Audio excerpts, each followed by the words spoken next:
Hello everyone, today I am going to go over 10 tips for getting ready to go underway. Now, you want to be as prepared as possible for going away because this lasts a couple of months, even 6-7 months long.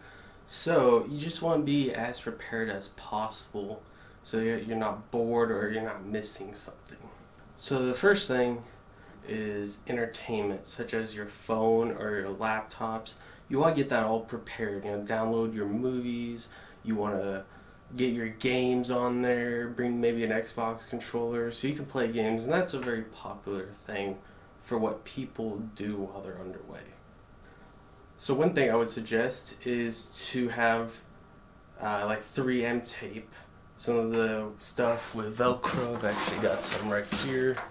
So it's got like Velcro on the side of it and sticky on the other. So you can put that onto your phone and then stick that like maybe on top of your rack. So as you're laying down, you can watch, without having to hold your phone, because it is a major pain sitting there trying to prop your phone up against the side. Just stick it on top so you can just lay there and watch it like a movie theater. Magnets work the same way. Put a magnet on your phone and then put a magnet on top of your rack or on the side, wherever fits best for you. Next thing, when it comes to phones and entertainment, be sure to bring earbuds and a backup pair or even the little rubber inserts into the earbuds, because once you start losing those, it's not fun. The next thing I would suggest is getting a battery pack, because sometimes the outlet in your rack just won't work, or it's very loose. In the middle of the night you might bump into it and now your phone didn't charge, you missed your alarm, and now you miss muster in the morning. Also, I would suggest bringing extra chargers, because you misplace your charger, now you can't charge your phone while you're on deployment, you have to borrow other people's, it becomes a total pain.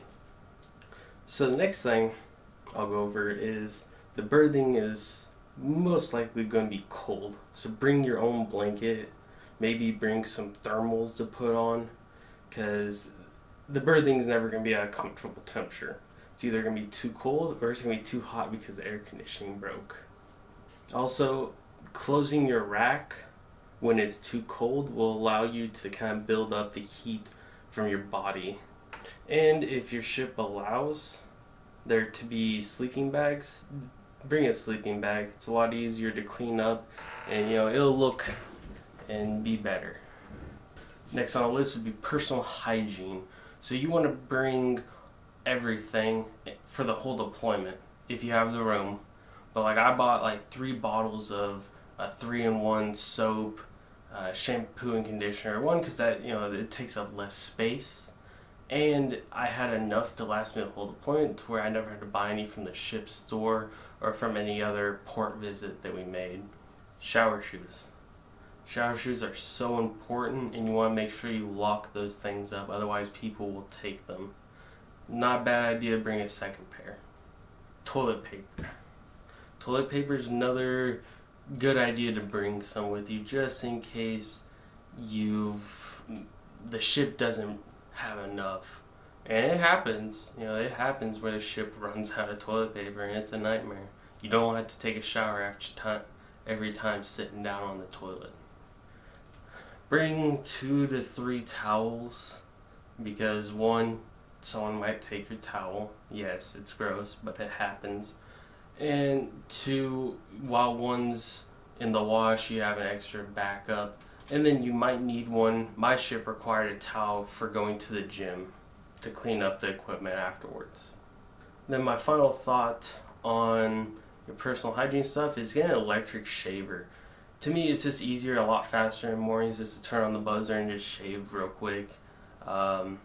Just my personal opinion. It also helps with if you get razor bumps. Electric shaver is amazing. Going on to rack sheets and your pillow. So rack sheets, it's best to get a fitted rack sheet.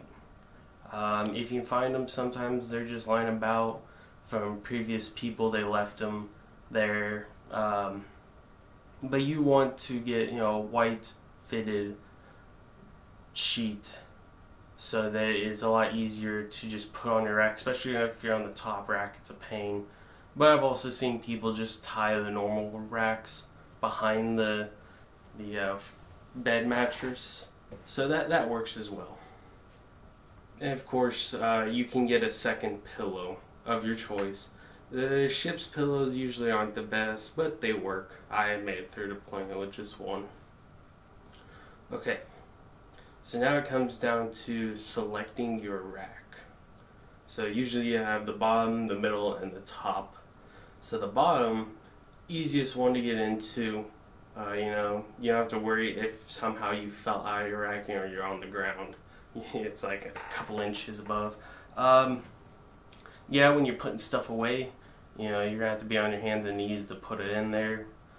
But very easy to get in and out of, very comfortable. The thing is with the bottom rack is you're gonna get stepped on. It's just a given. People getting into the middle and top rack, you're gonna get stepped on. Plus, people get out of the shower, they're gonna stand in front of the rack, and they're probably gonna be unclothed. So you look through your rack, through your curtains, you might see something a little more than you wanted to. The middle rack, it's kind of the sweet spot in the middle. The only person stepping on it is going to be the top rack. You don't really see anything when people are getting dressed, not as much at least. Very easy to get in and out of. It's a pretty good medium for both. And then for the top rack, this is my personal favorite. No one's stepping on your rack.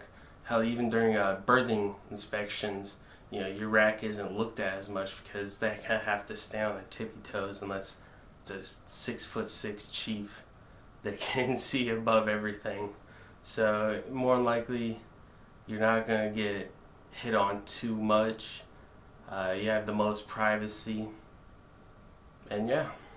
Another suggestion when picking your rack, I would suggest picking one furthest from any hatches or the head even, because after a port visit or when there's high seas, people start getting sick, and I bet the last thing you want to do while you're laying in your rack is listen to someone blow chunks in the bathroom.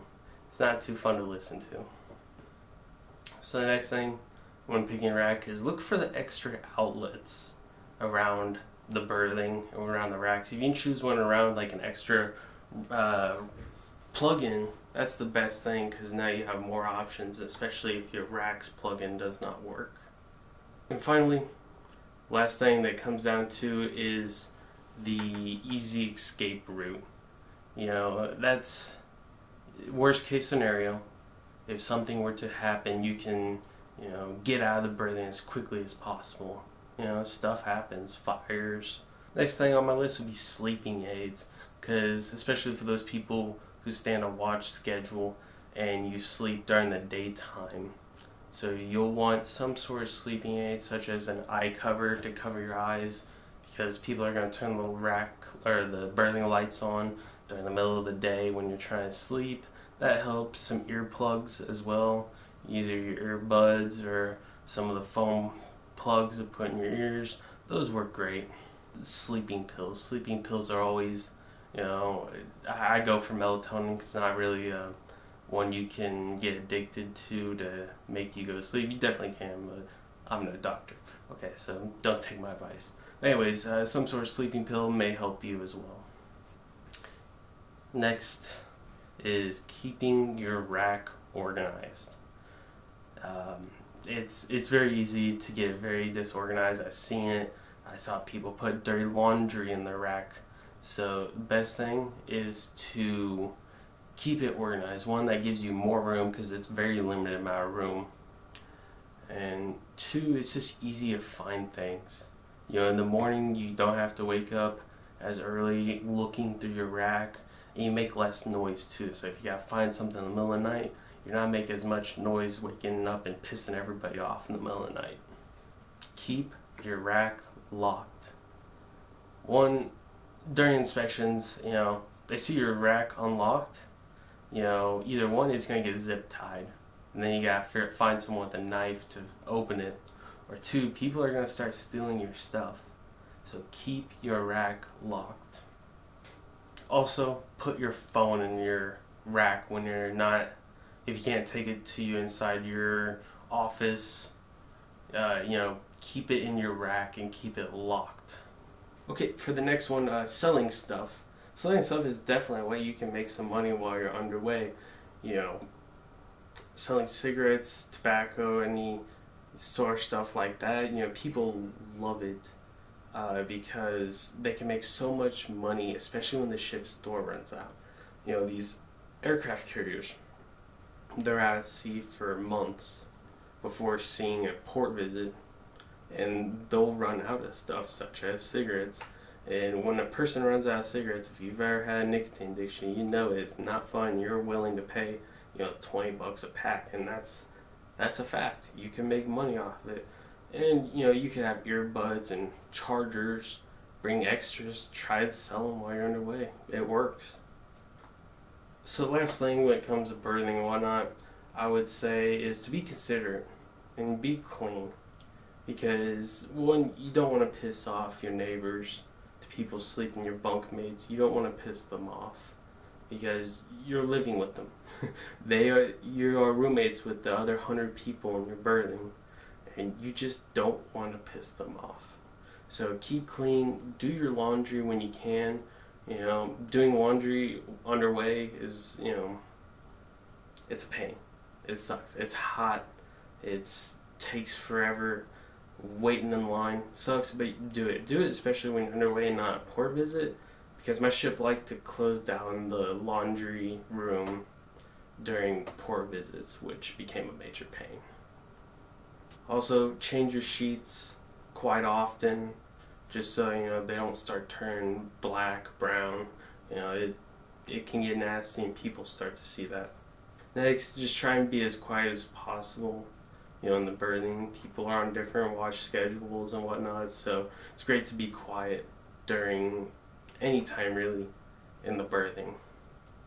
And on a last note, take a shower. Take it every day. Living next to someone, one bunk mates, they didn't shower as much as they could have, and man, it was horrible. It really sucks. So, just make sure that you take a shower every day, even if it's in cold water because the ship doesn't have hot water. Take a shower every day. Well, hey, thanks for watching, everyone. I hope this helped you with your future deployments, or maybe you even got out and you just want to watch a video of the old times. So hey, thanks for watching. Leave a comment in the section if you have any questions, feedback, or anything like that. Have a good day.